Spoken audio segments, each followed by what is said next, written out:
je vois qu'il y a encore des gens qui s'inscrivent, donc voilà.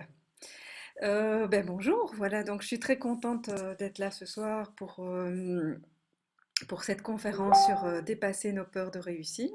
Et donc là maintenant, on est parti pour une petite heure de, où on va aborder ensemble quelles sont ces peurs, qu'est-ce qui se cache derrière ces peurs de réussir qui sont souvent des peurs de l'échec.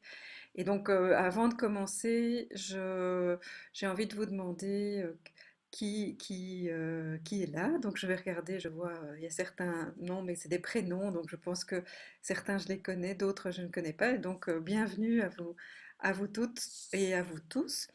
Euh, donc, je renvoie juste un message pour permettre aussi aux gens qui arrivent encore maintenant d'arriver. Euh, donc voilà, le- pour savoir qui je suis, si vous voulez aussi, c'est un petit peu de mon parcours. Au départ, je suis biologiste et j'ai travaillé dans l'industrie pharmaceutique. Et en 2002, j'ai eu un grand, pas un grand, en 2001, j'ai eu la naissance de mon fils. Et donc, ça a été un grand changement pour moi au niveau prise de conscience sur ce que je faisais dans ma vie et sur le fait que ça ne me convenait plus, en tout cas, de travailler comme je travaillais. J'étais déléguée médicale. Et, euh, et donc là, pendant mon congé de maternité, j'ai commencé à me renseigner sur les choses qui m'intéressaient. Et c'est là que j'ai découvert le coaching. Et je suis devenue coach en 2002. J'ai fait une école de coaching au Canada. Et puis, voilà, ça a été très très vite. J'ai changé de vie. Donc, j'ai dépassé mes peurs pour oser d'abord quitter un monde professionnel qui ne correspondait plus à mes valeurs. Et donc, voilà, j'étais pas du tout bien dans ma peau à ce moment-là. Et pour moi, c'était indispensable d'aller dans la direction, dans une autre direction, et en tout cas d'aller dans quelque chose de plus humain. Et donc, voilà, je suis partie en 2002 et je suis devenue coach professionnel. Et je me suis lancée en travaillant dans l'entreprise. Et en 2003, j'ai fait un autre grand saut où j'ai aussi dépassé une autre peur. C'est la peur, c'est la séparation. Donc, je me suis séparée du papa de mes enfants. Et donc, voilà, j'ai vécu 2 ans toute seule avec mes enfants. Et ça, c'était aussi, tout en lançant un nouveau métier, ça a été aussi un défi de vie que j'ai réussi à dépasser. Et puis en 2005, j'ai créé l'école de coaching Créa Coach. À l'époque, j'étais avec un partenaire qui était coach aussi, et donc on a travaillé tout ça ensemble. Et donc je me suis formée tout le temps à en connaître un peu plus sur l'être humain, sur la peur, sur la colère, sur toutes nos émotions qui nous bousculent. Et j'ai aussi étudié l'épigénétisme, et ça j'en parlerai un peu plus tard, parce que pour moi tout s'explique au niveau des neurones, au niveau de la pensée justement, et c'est sur cette pensée que l'on va pouvoir travailler aujourd'hui. Et donc on va rentrer directement dans le vif du sujet, sauf si vous avez encore une question qui vous préoccupe ou que vous avez envie de poser là maintenant. Voilà, bonsoir Eliane, bonsoir Valérie, Joanne, Caroline, Nathalie et Anne-Marie. Merci d'être là. En tout cas, celles qui ont mis un message, je vois qu'il y a encore des gens qui se rajoutent, Solange, Catherine. Donc, n'hésitez pas à participer en posant des questions via le chat, parce que j'aime toujours bien l'interactivité, je suis quelqu'un du lien. Et ici, me retrouver devant mon ordinateur à parler des peurs, c'est aussi à parler de moi, mais j'aime bien parler de vous. Donc voilà, si vous avez envie de partager quelque chose, vraiment, n'hésitez pas. Je suis très heureuse de répondre à vos questions tout en déployant, en développant cette conférence sur dépasser nos peurs de réussir ou notre peur de réussir. Alors, au programme de cette soirée, on va parler des peurs et de leurs manifestations. Donc, qu'est-ce qui fait, qu'est-ce- d'abord, quelle est la manifestation que l'on va observer qui nous dit que derrière ça, il y a une peur? Ensuite, on va voir les différentes peurs cachées, parce que la plupart des gens vont dire j'ai peur de rater. Je ne me lance pas dans un projet parce que j'ai peur de rater. Mais derrière cette peur de rater, il y a une peur de réussir. Et derrière ces peurs de réussir, il y a énormément de peurs que l'on va développer ensemble ce soir. Et puis je vous parlerai de la neurobiologie et donc de l'impact qu'a la peur sur la physiologie du corps et sur la loi de l'attraction aussi. Et puis on terminera la présentation sur la décision de se libérer, c'est-à-dire le choix d'aller plutôt vers je choisis de réussir plutôt que je nourris ma peur de rater. Et là, je vous donnerai quelques petits trucs par rapport à ça. Voilà le programme de la soirée. Donc, salut Christophe, je suis contente que tu sois là. Je vois qu'il est connecté de Cologne. Donc, ça, c'est aussi quelque chose qui me plaît très fort avec les visioconférences, c'est d'être un peu partout dans la francophonie. Voilà. Donc, bienvenue à vous tous et on est parti. Alors voilà quelles sont les manifestations des peurs. Les peurs vont se manifester par des comportements. Et donc ici, quand je vous propose ça, on n'est pas dans la peur panique, qui est une peur de survie, qui nous empêcherait de traverser la route quand il y a une voiture qui passe. On est plutôt dans une peur qui est consciente ou inconsciente et qui nous empêche de réussir. Et donc quand on est dans des comportements d'inaction, on peut se dire qu'il y a quelque part une peur qui se cache derrière nos comportements et que le coach que je suis est à la recherche de cette peur pour aller la démystifier et pour aider la personne d'abord à en prendre conscience, à voir si cette peur est toujours d'actualité et puis à la transmuter. Transmuter, c'est la transformer. Alors, une des manifestations, c'est la passivité. Donc on a des personnes qui se positionnent dans la passivité, dans la paresse, c'est-à-dire qu'ils ne font rien. Et donc ils sont plutôt dans éviter de, c'est-à-dire éviter les conflits, éviter de déplaire, éviter les problèmes, éviter les surprises.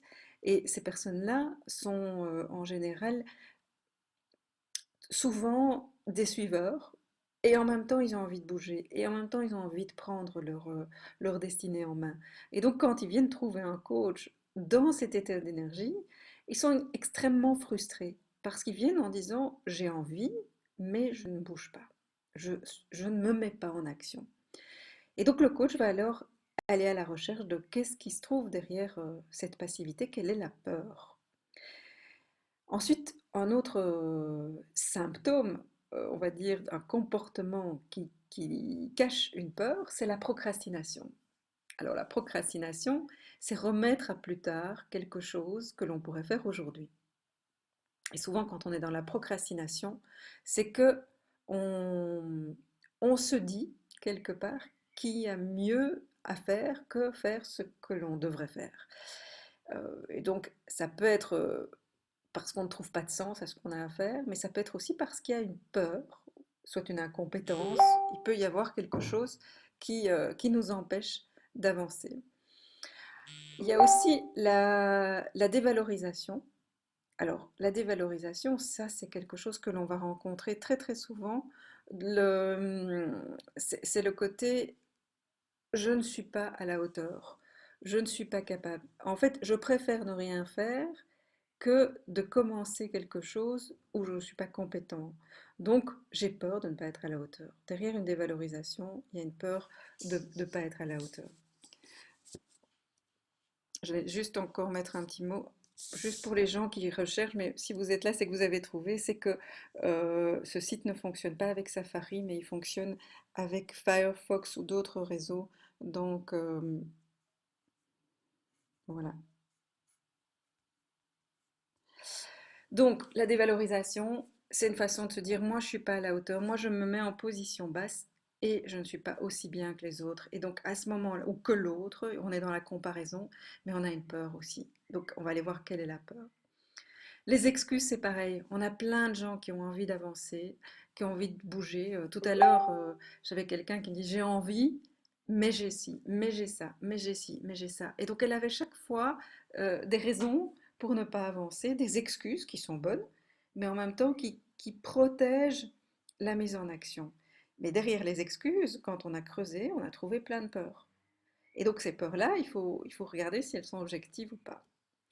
On a les fausses croyances aussi. Les manifestations, ça veut dire des... quand on est dans la fausse croyance, c'est il devrait, c'est lui, il devrait me comprendre. Je ne bouge pas, je me trouve pas des excuses, mais je me fais, dans ma tête, je me mets plein de principes qui m'empêchent d'avancer.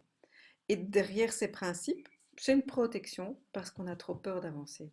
Et donc on garde parfois avec conscience ces fausses croyances. Les préjugés, c'est pas tout à fait la même chose que les fausses croyances, c'est un petit peu du même ordre, mais c'est le jugement qu'on a sur les autres. Euh, donc on peut avoir peur de quelqu'un, on peut avoir peur de la réaction. J'ai une jeune fille qui est venue en coaching cette semaine et qui était venue il y a une semaine, il y a 3 semaines en disant je n'aime plus du tout le métier que je fais, infirmière psychiatrique, j'ai peur de trouver un suicidé chaque fois que je rentre dans une chambre. Donc elle était très forte dans ses fausses croyances ou en tout cas c'est ce qu'elle se mettait dans la tête pour lui faire peur. Et puis elle me dit, je veux absolument changer, je veux trouver un boulot, mais je ne trouverai pas. Et elle était très très coincée dans sa situation. Et il se fait qu'entre la première séance et la deuxième séance, elle a une offre d'emploi. Et elle revient, elle me dit, oh, j'ai très très envie de changer euh, pour être infirmière dans un autre domaine, plus dans l'esthétique, ça me plaît beaucoup mieux, il y a moins d'enjeux, mais j'ai peur de la réaction de mon père parce que c'est descendre de niveau professionnel, c'est moins prestigieux, c'est avouer un échec. Et en fait, voilà, derrière plein de préjugés, de pensées sur l'autre, on s'empêche d'avancer. Et tout ça, toutes ces manifestations sont des peurs qui sont bloquantes. Alors, je vois que Yann est arrivé, donc ça valait la peine que je prenne un instant pour faire un petit SMS. Donc voilà. Alors on a aussi dans les manifestations le perfectionnisme. Le p- donc ça veut dire quoi le perfectionnisme? Beaucoup de gens ne se lancent pas dans un projet tant qu'il n'est pas parfait. Et donc je vois ça dans les personnes que j'accompagne qui passent un temps fou à peaufiner leur travail, à l'améliorer, à aller dans le détail, et ils ne se mettent pas en action dans la recherche de clients, par exemple. Pourquoi? Parce qu'ils ont peur de, de quelque chose, on ne sait pas encore quoi, mais ils se protègent par du perfectionnisme. Ils ont peur de ne pas être à la hauteur, ils ont peur de ne pas être parfaits, ils ont peur de la relation. Donc tout ça, ça va dépendre aussi de chacun. C'est pour ça que quand je donne ce type de conférence ou de formation, je ne donne jamais une technique qui dit quand il y a ça, vous faites ça, quand il y a ça, vous faites ça. Parce qu'ici, on a toute une série de manifestations possibles et notre défi, c'est d'aller voir qu'est-ce qui se cache derrière tout ça. Donc peut-être qu'en entendant tout ça, vous vous dites, mais oui, moi je suis un petit peu là, je bouge pas, parce que je procrastine, ou je trouve des excuses, ou bien la dernière partie, j'ai de la résistance à sortir de ma zone de confort, de contrôle ou de confort. Ça veut dire que je sais que là où je suis, c'est pas confortable, mais je sais ce que j'ai. Et donc à ce moment-là, je prends pas de risque ou j'ai très peur d'aller vers l'inconnu. Donc la peur de l'inconnu sera aussi un frein qui va limiter plus d'un. Donc ça, c'est toute une série de manifestations et je pense qu'il peut encore y en avoir d'autres. J'ai fait un petit topo là pour démarrer. Ce que je vous propose maintenant, c'est de faire un travail sur quelles sont ces peurs qui se cachent derrière ces comportements. Alors les peurs sont évolutives et ça aussi c'est assez intéressant de pointer. Qu'est-ce qu'on fait ici? On est à la limite entre le coaching et la thérapie. Et donc on va aller voir, et c'est peut-être intéressant pour vous de se dire, tiens, quelle est la peur qui se manifeste en moi, qui fait que je ne bouge pas, que je ne mets pas en action. Et donc une des premières peurs que l'on peut observer, c'est la peur de l'embryon. Ça veut dire quoi la peur de l'embryon?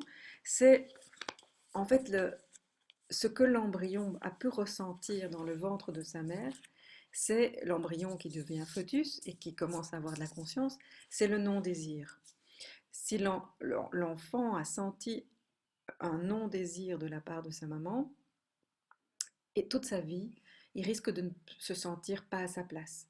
J'ai énormément de gens qui viennent avec ça, en disant, je suis pas à ma place, je ne trouve pas ma place, je ne trouve pas ma place dans ce monde.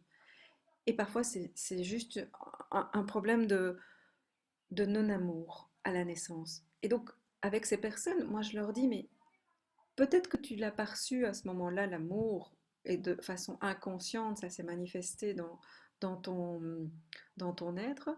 Euh, mais qu'est-ce qui t'empêche aujourd'hui de te redonner de l'amour, de te redonner du désir, de te donner de l'envie de vivre et de devenir le parent que tu n'as pas eu, mais devenir le parent pour toi, pour retrouver ta place. C'est une des premières étapes pour avancer vers un projet. Ça, c'est une peur qui est pointée. Et de la pointer, on peut la démystifier et puis après, on peut parfois la laisser comme ça. Ok, là maintenant, je prends la décision de prendre ma place. Je choisis d'être à ma place. Et ça, c'est d'une personne à l'autre une grande redécision. En analyse transactionnelle, on va parler de redécision dans sa vie. C'est qu'on se met en mouvement par rapport à un désir, mais qui est un désir de vie, un désir d'amour, un désir de prendre sa place. La deuxième peur, et c'est ça que je vous dis, c'est évolutif, c'est la peur de la naissance. Et à la naissance, on a peur de mourir. Donc, à ce moment-là, quand on a ce trauma quelque part, et excusez-moi, je vais fermer la porte pour le bruit.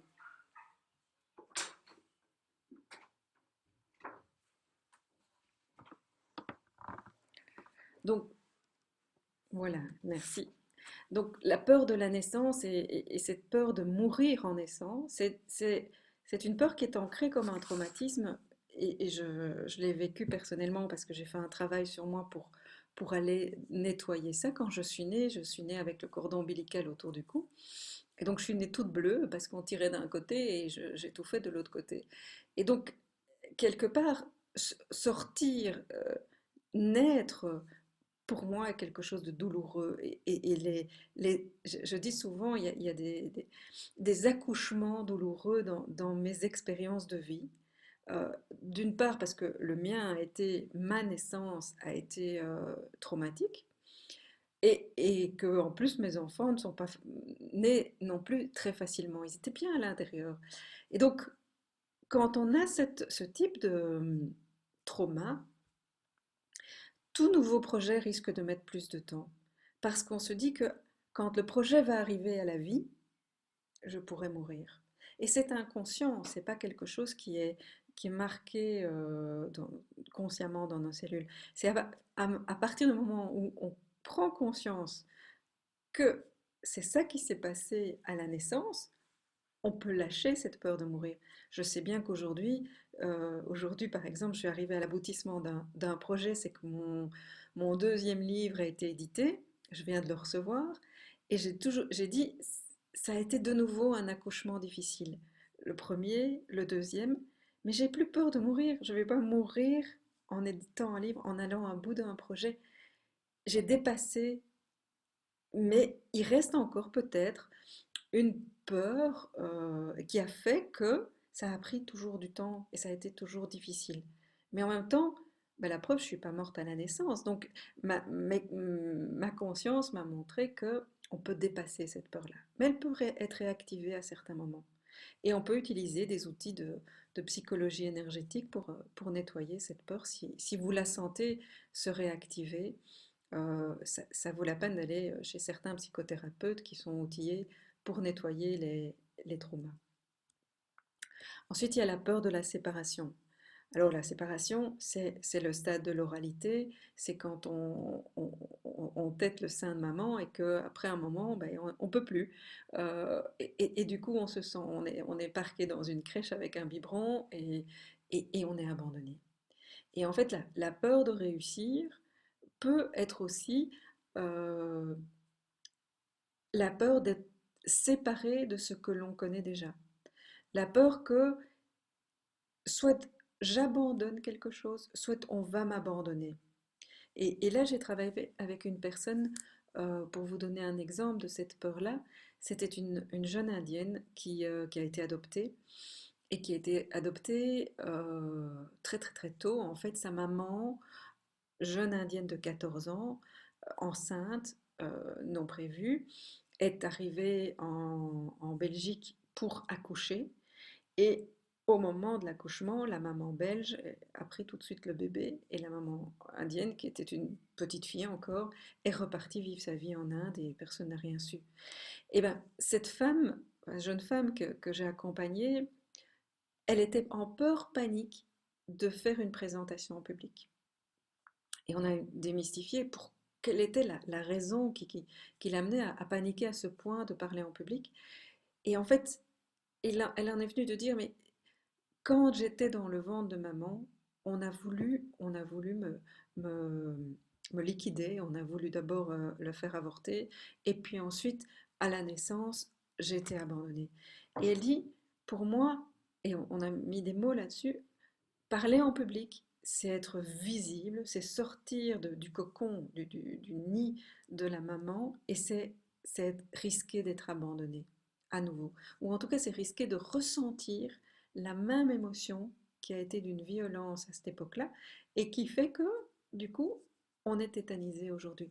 Et c'est une peur euh, qui est viscérale, qui se trouve au niveau du cerveau reptilien, et donc qui bloque tout avancement dans le chemin de réussite.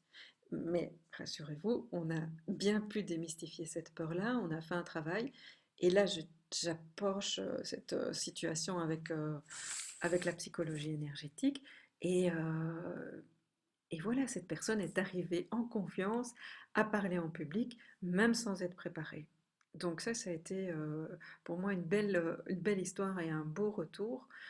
Parce que quand on décide adulte de réparer nos blessures d'enfant, de fœtus ou de bébé, c'est cette décision qui prime. On va attirer la guérison très très rapidement. Ça marche de plus en plus vite aujourd'hui parce qu'on prend la décision de lâcher ces peurs qui n'ont plus de raison d'être. Ensuite, on a la peur de la castration ou du viol. Pourquoi est-ce que ça vient dans la réussite? Mais pareil, être vu, se montrer en public, c'est risqué d'être violé. C'est risqué que l'autre nous voit alors que on peut aussi... alors il y a une envie d'être vu, évidemment, parce que dans l'envie de réussir, il y a une envie d'être vu, mais ça réveille toutes les peurs de la petite fille ou du petit garçon qui a été castré, qui a été, entre guillemets, violé ou abusé parce que il commençait à exister en tant que personne différenciée. Et donc, si moi je me différencie en réussissant, peut-être qu'on va venir me dire maintenant tais-toi et on pourrait venir abuser de, de qui je suis. Et ça, c'est une peur que l'on rencontre assez fréquemment. Et là aussi, c'est quelque chose à nettoyer. Parce que malheureusement, dans tous les gens qu'on accompagne, que j'accompagne, je vois énormément d'abus, d'inceste, de choses pas très nettes qui font que l'enfant qui a été a donné un adulte qui a des peurs inconscientes qui l'empêchent de réussir. Or, à un moment, l'adulte, et c'est ça le chemin qu'on fait maintenant pour dépasser nos peurs, l'adulte décide. L'adulte peut dire je sors de cette dynamique et je choisis de libérer aussi cette peur-là. Donc, encore un petit message qui m'arrive en urgence pour assister à la conférence. Donc, je vais vite donner le mot de passe encore maintenant. Et puis, je vous rejoins. Donc, voilà. Ok. Voilà. Donc, ça sont les quatre premières peurs de la toute petite enfance. Et puis ensuite viennent la peur de l'adolescent et puis la peur de l'adulte que nous devenons. Alors ensuite, c'est la peur de déplaire. Alors ça, c'est quoi? C'est une peur qui nous tient adultes des années et même jusqu'à la fin de notre vie, si on n'y travaille pas, c'est de ne pas correspondre aux désirs de nos parents. Nos parents nous projette dans un métier, nous projette dans leur illusion, et enfant, nous devons correspondre. Et nous faisons ça sans conscience, nous correspondons aux désirs de nos parents, jusqu'au jour où adolescent, on dit maintenant on ne veut plus. Et dans cette peur de déplaire, ça va nous tenir toute notre vie. Si on se décide de changer de vie et d'aller vers un projet nouveau, d'aller vers qui on est vraiment, on sait qu'on va déplaire. On risque de déplaire ou de décevoir nos parents. On risque du jugement. On risque du jugement de la part des personnes qui nous connaissent parce qu'on va progressivement se transformer. Tout ce chemin de peur est un chemin évolutif aussi où progressivement on va devenir qui nous sommes vraiment en écoutant nos désirs et en se désidentifiant des désirs des autres. Dans mon livre Que veux-tu vraiment, je parle pas mal de euh, cette projection que les autres nous mettent sur les épaules et qui nous empêche d'être pleinement nous-mêmes. C'est-à-dire que on devrait être une personne, une fille parfaite, une femme parfaite, une prof parfaite ou une employée parfaite euh, et une maman parfaite. Donc, et au fond, pourquoi? Parce qu'on voudrait correspondre aux désirs de nos proches. Mais on peut pas. À un moment, si on est tellement dans cette... J'ai peur de déplaire, j'ai peur de décevoir, donc je m'adapte,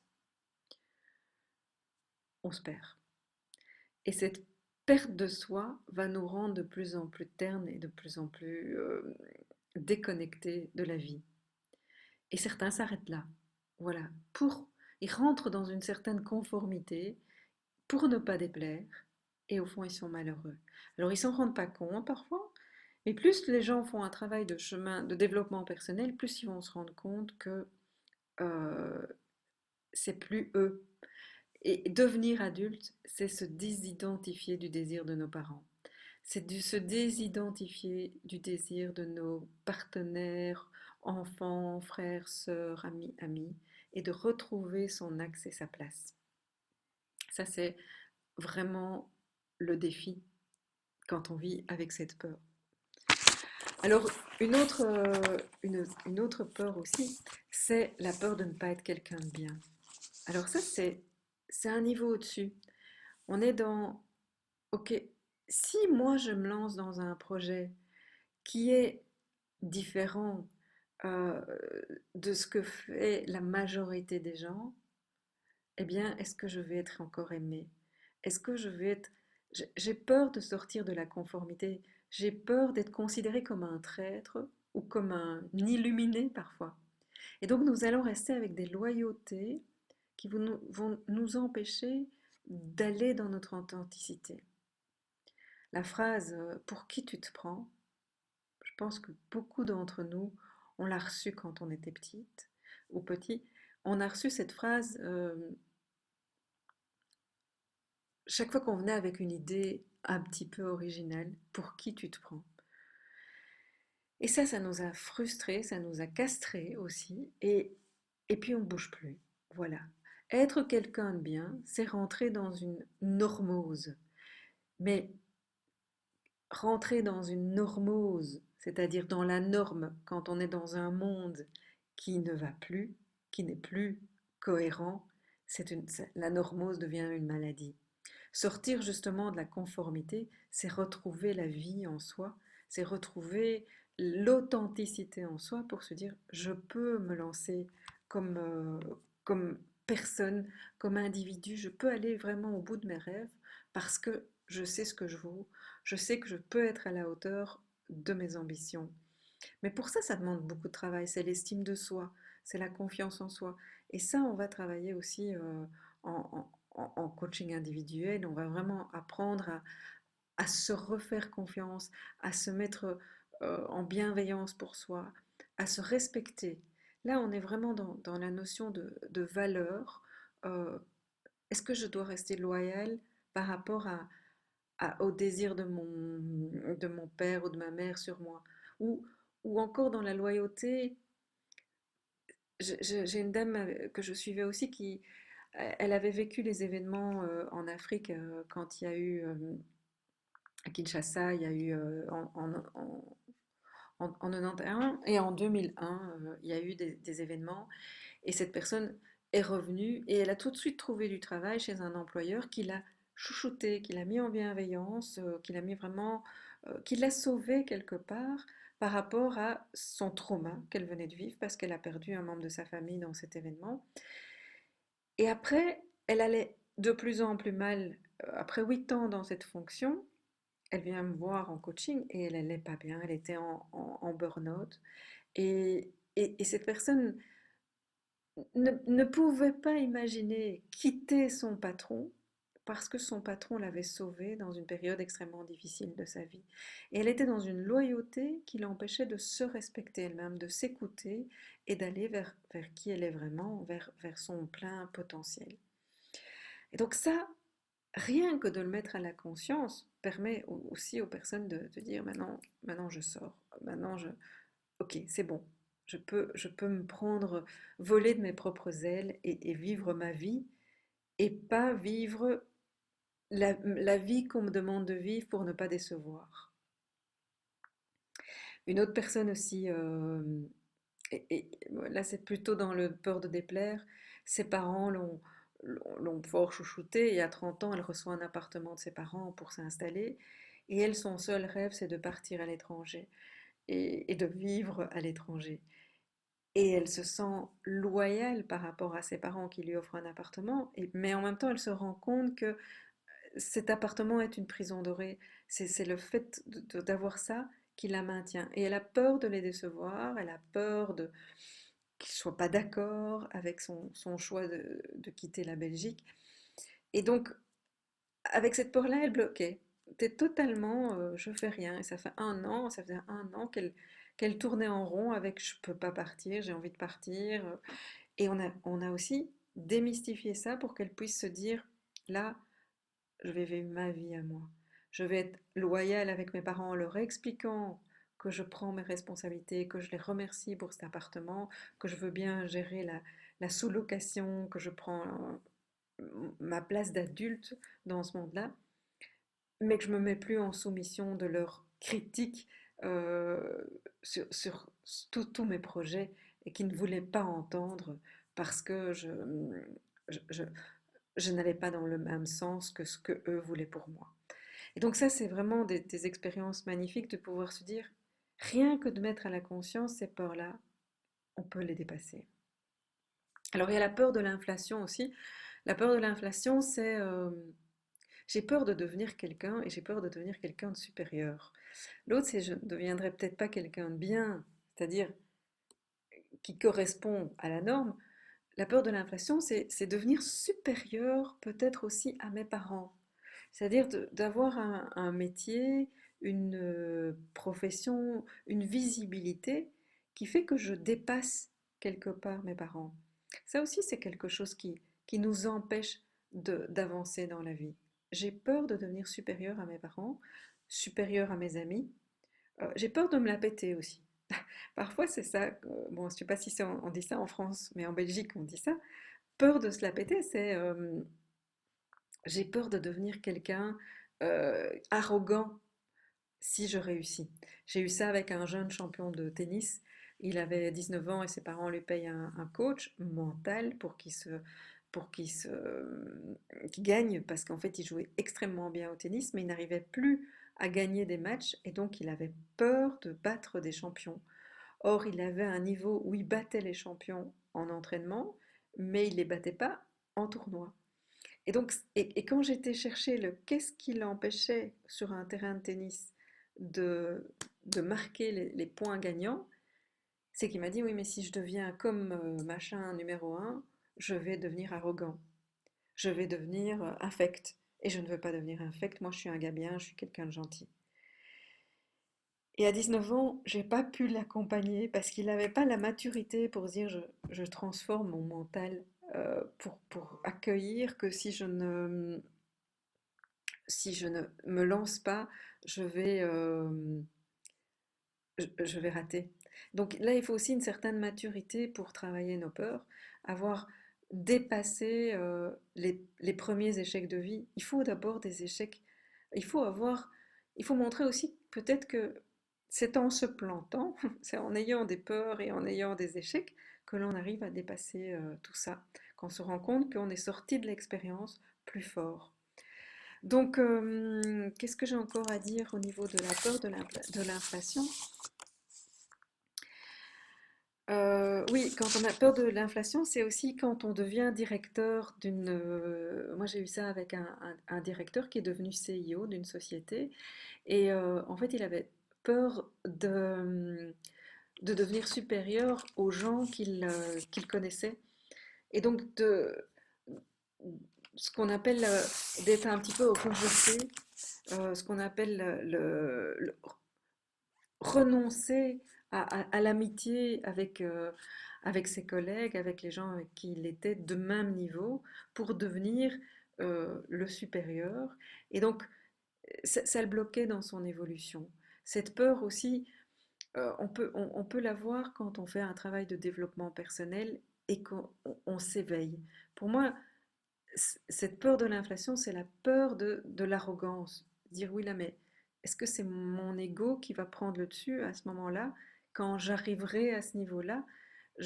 Donc je préfère rester dans l'humilité et je vais rester là où je suis.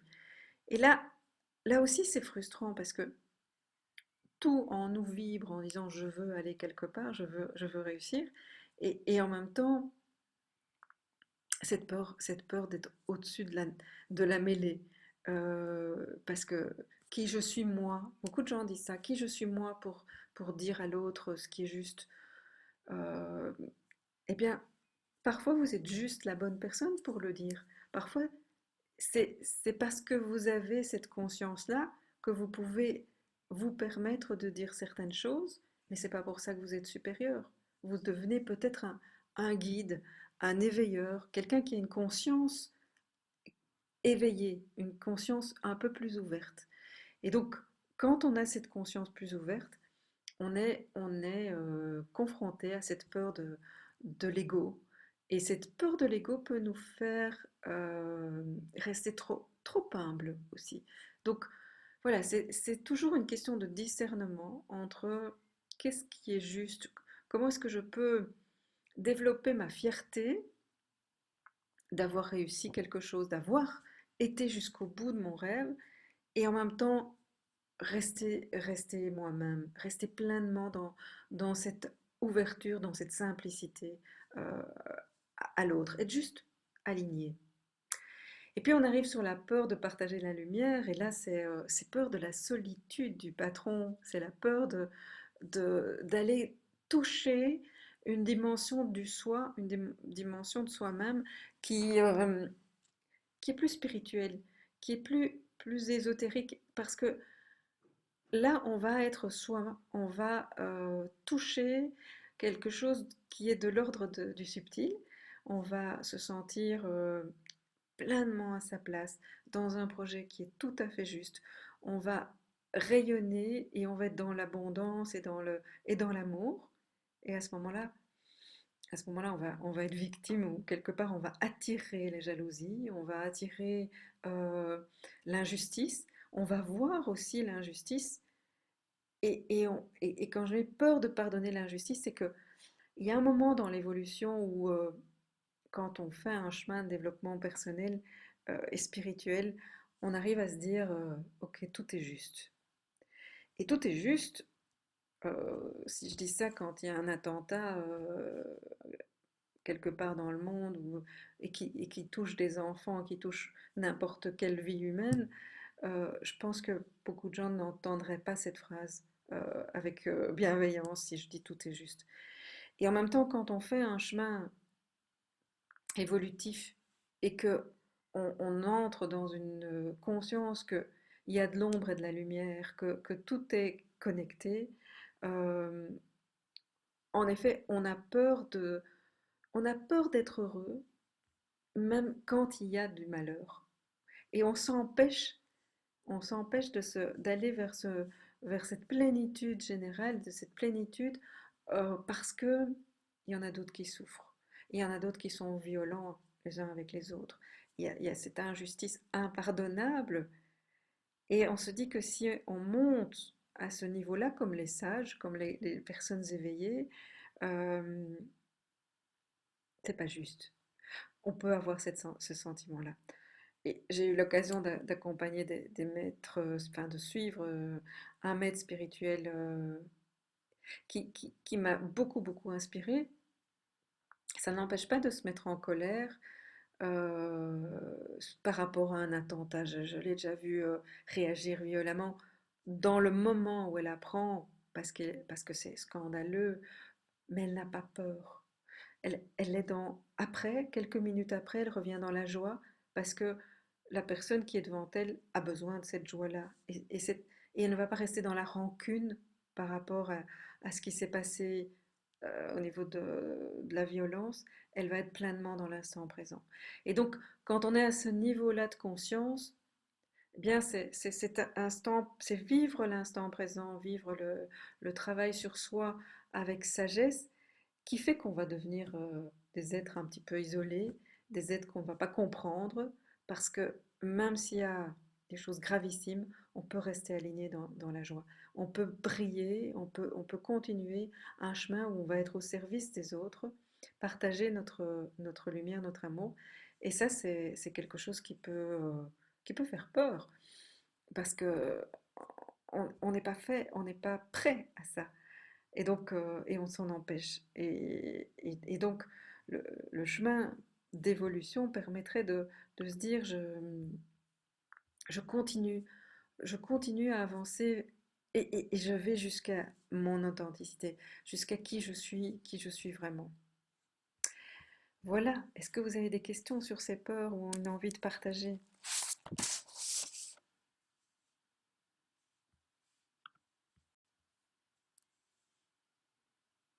Peut-on souffrir de ces peurs de bébé si on ne les a pas vraiment vécues?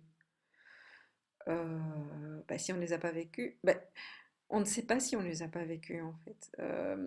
La peur de l'abandon, par exemple, on peut tous l'avoir vécue parce qu'on a été déposé à la crèche ou on a été oublié dans un berceau pendant 10 minutes de trop. Je pense que tout ça, c'est fort inconscient.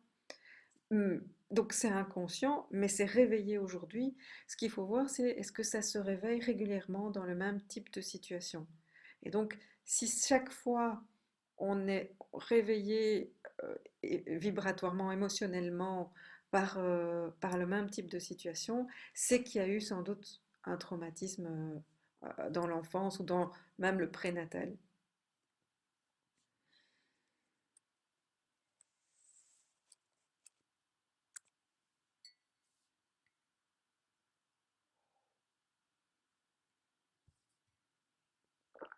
Merci Christophe. Et donc, cette hiérarchie des peurs, c'est vrai que c'est plus de l'ordre du thérapeutique et en même temps pas, c'est de l'ordre de la connaissance de soi. Et pour moi, quand on met des mots, et c'est ça que le coach évolutif va faire, c'est chercher, permettre la guérison de l'âme, c'est-à-dire, ah, je vois j'ai oublié un S à peur, dépassement des peurs pour aller vers son authenticité. Donc, en fait, il y a une des questions fondamentales dans le coaching. Les personnes veulent aller vers quelque chose, ils veulent aller vers un objectif, vers un rêve. Tout leur non-verbal montre ce désir, cet élan de vie vers un objectif. Et puis, toutes les peurs freinent cet élan. Donc, on peut vraiment faire le mouvement où on voit l'élan de vie qui veut aller vers, et puis, ouf, mais j'ai peur de ci, j'ai peur de ça. Et là, c'est un élan qui nous pousse vers l'arrière. Et donc, le non-verbal et l'expression de la personne va nous aider à aller voir euh, qu'est-ce qui empêche. C'est une des questions fondamentales du coaching évolutif, c'est qu'est-ce qui empêche, qu'est-ce qui bloque pour aller vers ton rêve. Et donc, de ce côté-là, on va aller investiguer à différents niveaux ce qui se passe. Donc, la souffrance est ce qui nous arrive quand est ce qui nous arrive sans qu'on y trouve le sens. Donc, on souffre, c'est vrai, on souffre quand on ne voit pas toujours quel est le sens à ce que je vis. Alors, je lis la phrase Yann. À l'heure actuelle, j'ai toujours peur de ne pas être aimé, ce qui me bloque dans mes relations, aussi bien personnelles que professionnelles. Ben oui. En fait, là, on a tous cette peur-là, c'est le besoin de reconnaissance, si on va, c'est le besoin de plaire, le besoin de correspondre aux désirs de mes parents, besoin d'être... toutes ces peurs-là sont des peurs d'être rejeté, sont des peurs de ne pas être aimé. Donc, en fait, personne de nous n'a été aimé parfaitement quand on était bébé. Nos parents nous ont aimés avec leurs moyens du bord et avec leurs propres blessures. Et donc, on a tous nos blessures à différents niveaux, mais fondamentalement, Neil Donald Walsh va dire, dans la vie, il y a que l'amour ou la peur. Et donc, à vous de se dire, mais qu'est-ce que je choisis? Si je n'ai pas reçu l'amour, est-ce que je suis capable de m'en donner à moi tout seul, plutôt qu'aller le chercher chez les autres? Parce que finalement, les autres, ils font ce qu'ils veulent. Je ne peux pas imposer et, euh, et recevoir l'amour comme j'aimerais le recevoir, donc je dois d'abord apprendre à me le donner. Et c'est le défi de vie de plein d'entre nous. Donc, euh, donc voilà. Alors, j'espère que j'ai répondu un petit peu à ta question, ou beaucoup, je ne sais pas. Donc, comme je disais, on va aller à la recherche maintenant intellectuelle de la peur. Ça veut dire comprendre. Ce qu'on vient de faire maintenant en repositionnant toutes nos peurs, c'est comprendre ce que, ce que ça veut dire intellectuellement, euh, nos symptômes, mettre des mots sur ce qui nous arrive et pouvoir dire, mais cette peur-là, j'ai plus besoin de la garder, je vais y travailler, je vais faire un chemin pour la nettoyer. Et puis, il y a aussi l'écoute sensorielle, c'est-à-dire être fidèle à ce qu'on éprouve, c'est s'écouter. La peur, elle se manifeste dans le corps. Récemment, je l'ai ressenti hier, j'ai reçu un mail qui m'a... Je me dis, c'est pas clair, ça ne m'arrange pas, je sens ici qu'il y a du jeu de pouvoir, je suis pas OK avec ça, je vais dire non dans cette négociation. Eh bien, au moment où je m'apprête à écrire le non, en écoutant mon corps, je sentais ma respiration qui montait, mon stress, les joues qui chatouillent ici et les oreilles qui vibrent. Et j'ai qu'est-ce qui se passe en moi? J'ai peur. De quoi j'avais peur? J'avais peur d'être rejetée. J'avais peur que le gars à qui je disais non professionnellement me, au-delà de me rejeter, m'agresse. Et cette peur, elle est quand même encore, elle est encore présente à petite échelle, mais je me rends compte que je la travaille parce que dans mon expérience, dire non, c'est risquer d'être agressé, verbalement ou je ne sais pas physiquement, je pense pas, mais surtout verbalement. Et donc, poser un acte de fermeté où je mets mes limites engendre chez moi euh, des symptômes physiologiques. Et plus j'avance, moins ces symptômes sont forts, parce qu'avant, les symptômes étaient tels que je ne pouvais pas mettre mes limites. Donc je n'arrivais pas à mettre cette fermeté en place. Et donc plus on fait du chemin, plus on arrive à se positionner parce qu'on s'écoute. Attends, le nombre de personnes qui me disent j'avais envie de dire non, j'ai dit oui, ou j'avais envie de dire oui, j'ai dit non. Pourquoi est-ce qu'on ne s'écoute pas? Parce que ce qu'on entend à l'intérieur du corps, ce que le corps nous manifeste, c'est pas encore là, c'est écouter son cœur aussi, mais ce que le corps manifeste est un signe. Et je vous, vraiment, je vous conseille avec vraiment d'aller à l'écoute de votre corps parce que vous allez voir à quel point il vous donne toutes les réponses. Plus le temps passe, plus j'entends à travers mon corps ce qui est juste et ce qui n'est pas juste pour moi. Et j'ai encore un petit peu de difficulté à l'exprimer. Et donc ça, c'est un apprentissage parce qu'il y a une peur qui peut encore arriver de si je le dis, je casse la relation ou je me fais agresser. Ou... Et donc je suis en train de nettoyer et de voir que ça évolue de mieux en mieux par rapport à ça. Et donc, écoutez votre corps le plus possible, vous aurez les réponses à toutes vos interrogations, mais à ce qui est juste pour vous. Et puis si vous ressentez de la peur qui se manifeste, est-ce qu'il y a des endroits particuliers où la peur se manifeste en fonction des types de peur? Ça, je ne sais pas. Mais en fonction des gens, je pose souvent la question, où est-ce qu'elle se manifeste ta peur? C'est une question dans les exercices. Et c'est souvent l'estomac ou la gorge. Et ce qui est fort aussi, c'est que quand je demande aux gens où est-ce que ça se manifeste, ils mettent tout de suite leurs mains sur la partie du corps où ça se manifeste. Moi, je disais ça, c'est un petit peu dans le dessous des mâchoires, comme ça, mais ça a à voir avec quand même le chakra de la communication. Et donc, ça veut dire, je ne peux pas parler, il y a quelque chose qui est bloqué au niveau du chakra de la gorge. Et c'est pour ça que associer le coaching mental, intellectuel au sensoriel à nettoyer le chakra qui est touché peut vraiment être d'une puissance incroyable parce que on va vraiment tout de suite aller nettoyer. Et c'est pas compliqué à faire, il suffit de se positionner sur le symptôme et de le laisser évoluer là où il est, en fermant les yeux de préférence, et on voit que ça s'apaise. Alors, difficile de faire la différence entre ce que notre corps nous montre pour nous protéger, donc on l'écoute, ou pour nous enfermer, donc on doit surpasser notre peur malgré les messages du corps. Oui, ça c'est ce qu'on appelle le discernement. Qui est-ce qu'on va écouter? Est-ce qu'on écoute notre petite voix, notre mental, ou est-ce qu'on va écouter notre cœur? Et donc là, on est dans la partie intuitive ici de ce slide-ci.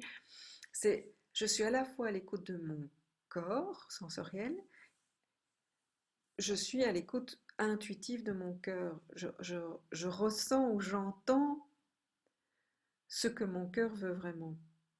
Et ce que mon cœur veut vraiment, c'est ce que mon âme veut vraiment, c'est pas mon mental. Souvent, c'est le mental qui sabote. C'est le mental qui vient rajouter des peurs. Et celui-là, euh, j'ai envie de dire, par exemple, hier, c'est vrai, quand j'ai mis un nom par mail à cette personne, et ce qui est intéressant, c'est qu'au moment où je le fais, j'ai un peu peur. Et tout à l'heure, il m'a téléphoné, mais j'allais commencer la conférence. Je l'ai renvoyé en disant je vais commencer une conférence. Je n'avais plus peur. Je me dis, ah, il y a quelque chose qui est guéri chez moi, parce que le fait qu'il m'appelle et qu'il me surprenne ne m'a pas, n'a pas déclenché une peur. Ah, je ne sais pas ce que je vais lui dire. Donc, j'ai été à l'écoute de mon cœur en disant non, ça ne me convient pas, cette proposition. J'écoute mon corps réagit en étant plutôt oula, ça c'est pas bon pour moi. C'est pas que j'ai peur de lui, c'est que je ne veux pas collaborer avec lui, tout simplement. Et donc je peux faire la distinction entre ça me convient pas, mais j'en ai plus peur. Je peux me positionner, dire écoute, non, ce que tu me proposes ne me convient pas. Ça, pour moi, c'est ok, j'ai nettoyé, j'ai dépassé, je peux avancer dans le respect de moi-même. Et quand il y a le côté affectif, je me découvre par la relation. Et c'est exactement ce qui se passe ici dans une relation professionnelle où le waouh, chouette, on a un chouette projet et ce serait gai de le concrétiser ensemble.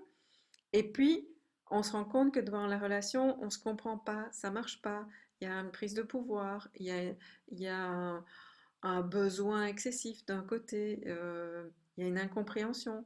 Et puis, tous mes signaux sensoriels réagissent, mon corps me dit attention, danger, mon cœur me dit mais Mon cœur, c'est est-ce que j'ai envie ou j'ai plus envie de travailler avec ce gars-là? Ah ben mon cœur, il a plus envie. Il avait envie intellectuellement il y a un mois, mais avec tout ce qui se passe, mon cœur d'enfant libre n'a plus envie. Eh bien, il a le droit de le dire. Et donc là, c'est ça, je vais jusqu'au bout en disant non, j'ai plus envie.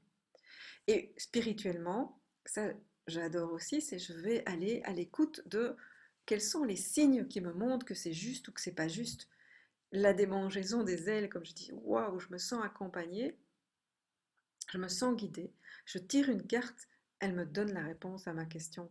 Je, euh, enfin, il y a énormément de choses qui se manifestent dans la vie, sur un abribus, sur la radio qu'on allume dans sa voiture en sortant du travail, qui pour moi sont des signes qui me montrent que je vais dans la bonne direction. Et ça c'est cadeau. Moi, ça me fait sourire d'être accompagnée, de recevoir ce type de synchronicité qui me dit là, t'es tout à fait juste. Là, par contre, ça grince. Il y a plus de, euh, c'est plus juste. À ce moment-là, là, tout va se manifester vers le non. Et jusqu'ici, j'ai pas toujours écouté ça non plus. Je me suis dit, ah bah oui, je suis engagée, j'ai dit oui, je dois continuer. Mais c'est pas parce que j'ai dit oui à un moment T que je vais dire oui toute ma vie, alors que les conditions changent ou que l'information que j'ai est plus importante. Donc, ou parce que les signes de la vie me montrent qu'il est temps de changer de direction. Et ça demande aussi du courage. Parce que c'est sortir de la normose, c'est sortir de la conformité, de l'engagement à l'autre pour aller vers une écoute de soi. Et ça, j'accompagne aussi les gens, et c'est peut-être ça qui bouscule, c'est dire qu'est-ce qui est le plus important finalement. C'est écouter les signes, écouter ton cœur, euh, être fidèle à toi, ou partir vers ce que les autres attendent de toi te sentir bloqué dans cette vie qui est, comme dirait mon mentor Jean-Yves Leloup, qui n'est pas une vie pour la mort, mais qui est une vie pour la vie. Or, il y a des gens qui vivent des vies pour la mort. Ils se mettent dans une conformité, métro, boulot, dodo, et ils ne vivent pas, sont des morts vivants. Or, quand on fait un chemin d'écoute de soi, d'écoute de son cœur, mais allons-y, construisons notre plein potentiel, notre pleine vie et notre joie. Je vais juste mettre la prise de mon appareil. Voilà.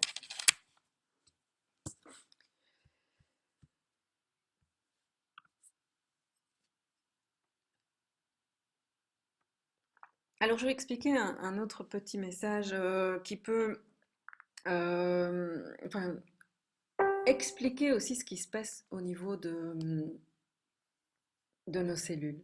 Comme je vous disais, je suis biologiste et donc pour moi, la biologie m'a vraiment aidé à comprendre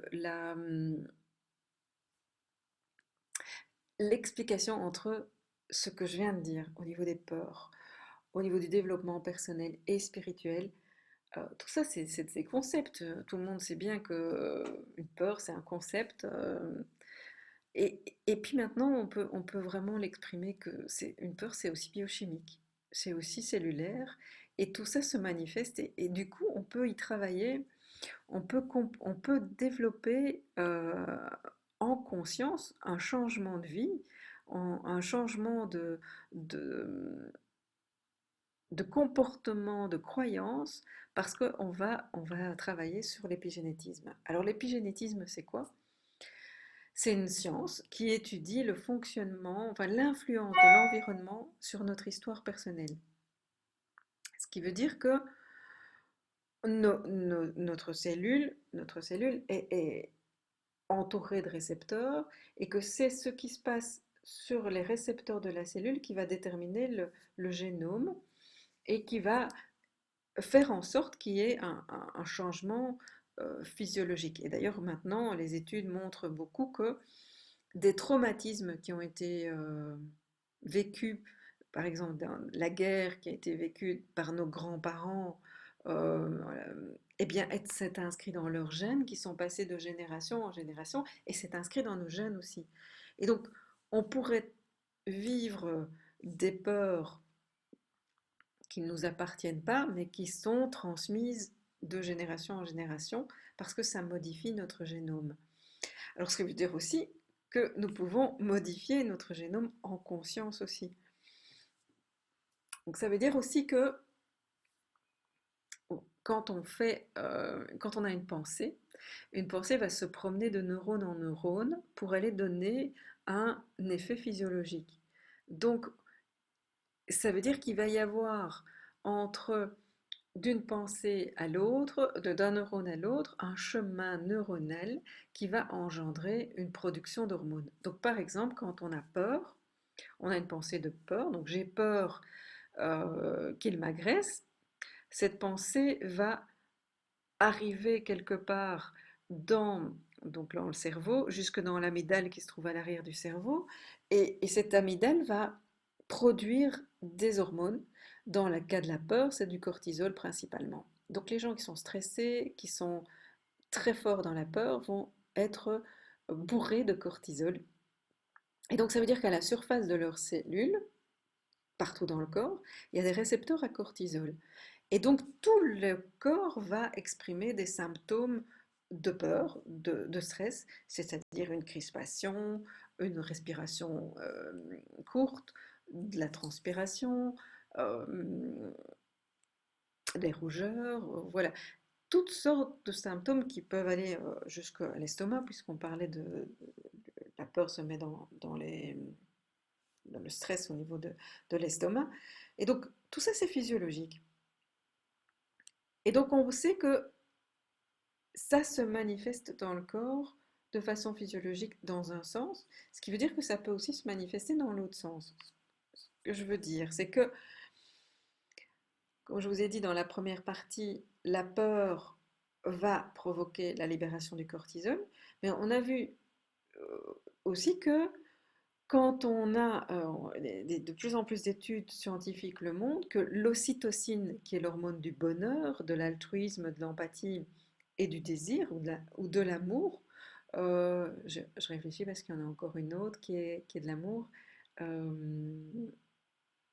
ne reviens plus sur le nom de l'hormone. Il y a les endorphines, il y a l'ocytocine, ce sont des hormones positives. On voit que ces hormones sont capables de diminuer l'activité cérébrale des centres responsables de la peur. Ça veut dire quoi?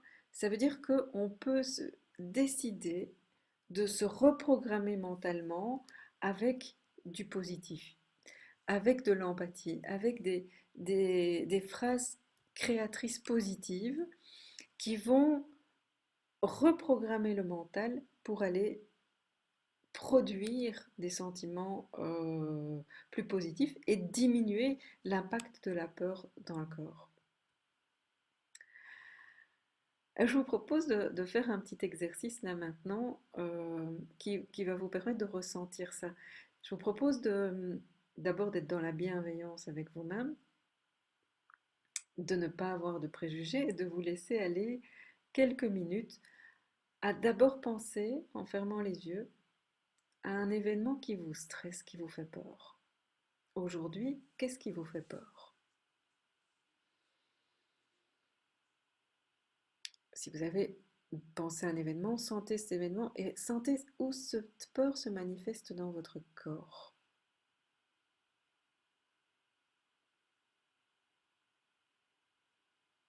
Est-ce que cette peur est une peur qui vous active comme un stress positif ou c'est une peur qui vous paralyse?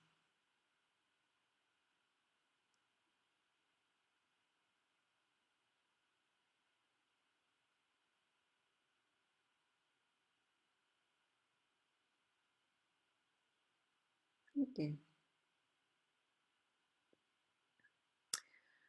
Pour ne pas rester dans cet état-là, je vous propose de mettre maintenant, de penser à l'inverse de cette peur. Si vous avez peur de cette situation, quel est le désir qui se cache derrière cette peur?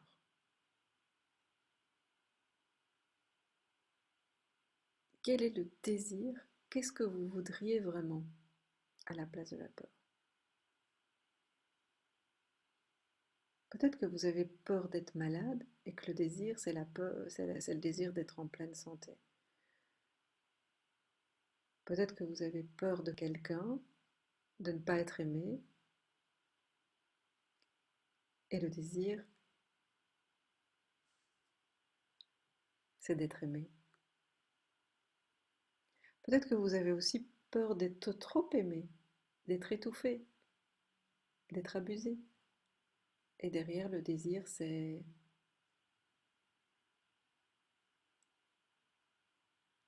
je suis aimé pour qui je suis, à sa juste distance.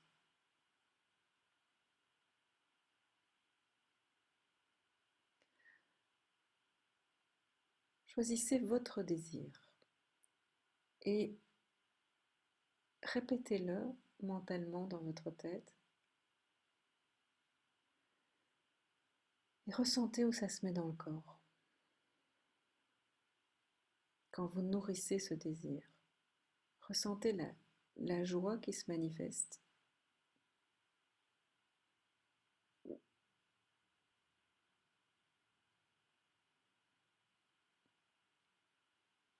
Imaginez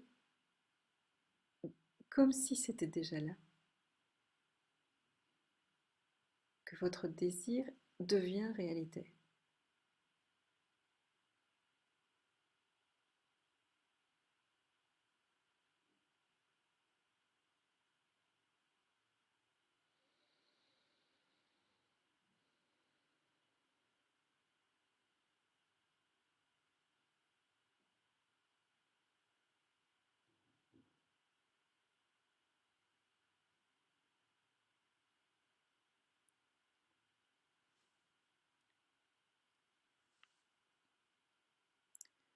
Et prenez le temps de ressentir le bien-être que cela provoque, de choisir en conscience, dans votre mental, ce que votre cœur veut vraiment.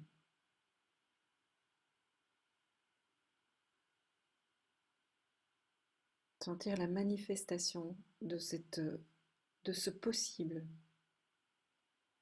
Si tout était possible, ce désir se réalise. Et c'est ça que je veux nourrir. C'est ça que je choisis de nourrir dans ma tête, dans mon mental et dans mon cœur.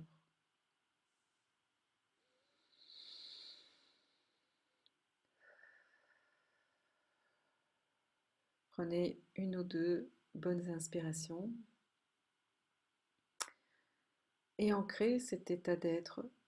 Ça veut dire enregistrer cet état d'être dans votre corps en faisant peut-être un geste, en mettant la main sur la poitrine ou en touchant vos mains, en fermant les mains, en trouvant un petit truc kinesthésique, hein, donc avec le corps, qui va vous rappeler cette ressource, cet état d'être positif quand vous nourrissez votre désir, votre besoin, votre rêve, ce qui se manifeste au plus profond de vous comme une envie profonde.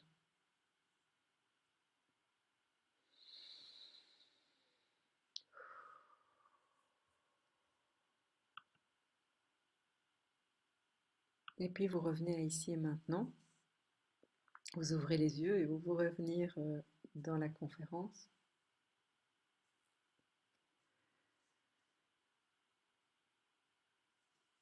Et donc, bienvenue à vos partages.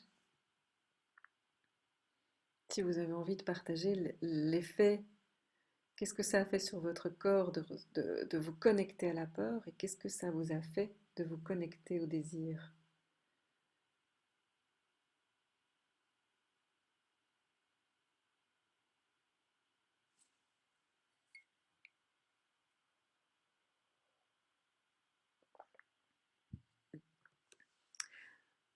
Alors, je vous laisse écrire, mais ce qu'on vient de faire ici, c'est une micro-méditation, mais pour moi, c'est quelque chose qui se fait au quotidien. C'est toujours être à l'écoute de mes émotions, de mes peurs, de mes désirs, de qu'est-ce que ça fait dans mon corps, qu'est-ce que ça fait dans mon cœur, qu'est-ce que j'ai envie de choisir. Mhm. Donc voilà, c'est vrai que c'est un exercice qui n'est... Je vois Eliane qui dit quand je me suis connectée à ma peur, j'ai senti ma cage thoracique comme enfermée dans un étau. Et bien c'est... Voilà. Et c'est possible aussi que quand on fait ce type d'exercice, ouais, merci Valérie aussi, donc euh, puis en me connectant à mes désirs, j'ai senti que une joie, de la joie et de la relaxation. Valérie qui dit je prends conscience que le désir est plus fort que ma peur et je n'en avais pas conscience. Joanne qui dit passer du sentiment de plombage à une douce légèreté. Et en fait, c'est magnifique. En- vous pouvez faire ça à tout moment. Vous pouvez être l'observateur de vos pensées et décider en conscience de nourrir la pensée qui vous donne le plus d'énergie, qui vous donne le plus de joie. Pourquoi avons-nous été habitués à nourrir la peur? Nous sommes une société où la peur est un moyen qui pour moi est un moyen de on va dire, dominer les gens. Peur des gendarmes, peur de ne pas être conforme. Et donc, on a tellement appris à correspondre qu'on a oublié d'être pleinement dans le désir et dans la joie. Et donc, c'est ce que je vous propose maintenant, après cette conférence, c'est que vous puissiez choisir euh, vos pensées, de devenir l'observateur de vos pensées. Et je pense à ça par rapport aux gens. J'ai une dame qui avait très peur d'être malade parce qu'elle avait une maladie dégénérative. Et, euh, et je lui dis, mais qu'est-ce que tu préfères? Nourrir la pensée où tu te vois devenir grabataire et que tu te vois te détériorer progressivement? Ou tu veux nourrir la pensée que cette maladie ne t'handicapera pas, que cette maladie va être très lente à se développer et que tu vas rester en bonne santé le plus longtemps possible? Elle me dit, bah, évidemment, je choisis de rester en bonne santé le plus longtemps possible. Et bien donc je dis, ça ne tient qu'à toi de nourrir cette pensée-là. Et donc cette femme, elle a eu un diagnostic il y a 10 ans où on lui avait dit, vous avez une maladie grave, ça sera entre 6 mois et 10 ans que vous allez vivre avec cette maladie, mais vous êtes condamné. Cette femme n'y a pas cru. Elle a dit, ça sera pour moi 20 ans. Et donc, et elle ne s'est pas laissée aller par un diagnostic qui aurait pu la plomber en 6 mois. Si elle avait dit, ok, ben j'ai plus rien à vivre, c'est fini, je vais mourir. Et si elle était partie dans cette spirale négative, elle ne serait plus là. Elle a dit, j'ai des petits-enfants, il faut que j'aille jusqu'au bout de leur éducation, et donc il me faut 20 ans pour arriver à les élever, j'irai jusqu'au bout. Et cette femme est rayonnante, maintenant, elle avait des grands-enfants et des petits-enfants, maintenant elle est déjà grand-mère, et je la vois pleinement épanouie. Je ne sais pas très bien ce qui se passe au niveau de sa santé, parce que j'ai pas suivi, mais en tout cas, elle dégage de l'extérieur une, une joie de vivre et une vie pleinement choisie, une vie vécue. Et c'est ça qui est important. C'est pour pouvoir décider qu'est-ce que vous voulez attirer dans votre vie. Et donc dans la loi de l'attraction, et je vous propose de regarder la petite séquence sur YouTube, on ne va pas la regarder maintenant parce qu'il est déjà tard, mais sur mon site Créa Coach, j'ai déposé cette loi sur la page Facebook de Créa Coach. Je vous invite à la liker, à aller voir. Vous pouvez voir la petite vidéo qui explique on va vraiment attirer à nous ce que l'on croit.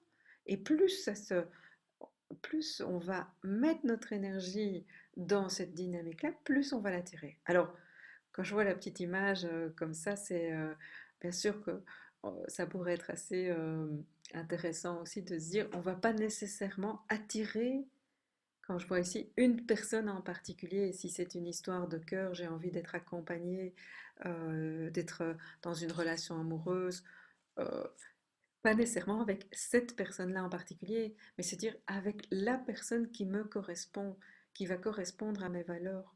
Et la loi de l'attraction, c'est je crois déjà que je peux attirer ça dans ma vie. Et donc ça, c'est vraiment quelque chose qui est sous notre contrôle. Donc, en fait, J'aime bien cette image parce que, comme je le dis, derrière chaque peur se cache un désir. Ici, j'ai peur de rien, ça me fait penser, mais quand j'ai peur de rien, c'est que je désire tout. Et en fait, c'est ça notre plus grand désir. C'est le tout, c'est l'absolu. On désire tout. Voilà. Pourquoi se limiter? Alors, j'aime bien le peur de rien ou je désire tout. À vous de choisir ce que vous avez envie de nourrir. Et le tout, c'est le meilleur pour vous. C'est le plus beau que vous puissiez avoir. Pourquoi euh, choisir de rester dans des limites? Et donc voilà, pour retenir un petit peu la loi de l'attraction, j'ai envie de vous dire, quel est le désir qui se cache derrière votre peur? Et nourrissez ce désir. Et, et donc mettez vos pensées au service de la réalité que vous avez envie de créer. Qu'est-ce que tu veux vraiment nourrir dans ta tête? Euh, Nous avons toujours le choix de nos pensées. Et à côté, j'ai repris une phrase aussi dans l'image de mon livre qui dit, c'est celui qui est le plus conscient qui peut arrêter le processus et stopper l'escalade des pensées de peur qui sont de toute façon stériles. Souvent, c'est vrai, si on revient à toutes les peurs qu'on avait eues tout à l'heure, donnez-moi des bonnes raisons de les garder. À quoi ça vous sert de garder de la loyauté? À quoi ça vous sert de garder de la peur de déplaire? À quoi ça vous sert de garder euh, des peurs de la solitude? Même si ça peut arriver à certains moments de ressentir une solitude, c'est pas en nourrissant la peur de la solitude que ça va vous aider à quoi que ce soit. Nourrir la peur, pour moi, va faire qu'on va créer cette réalité.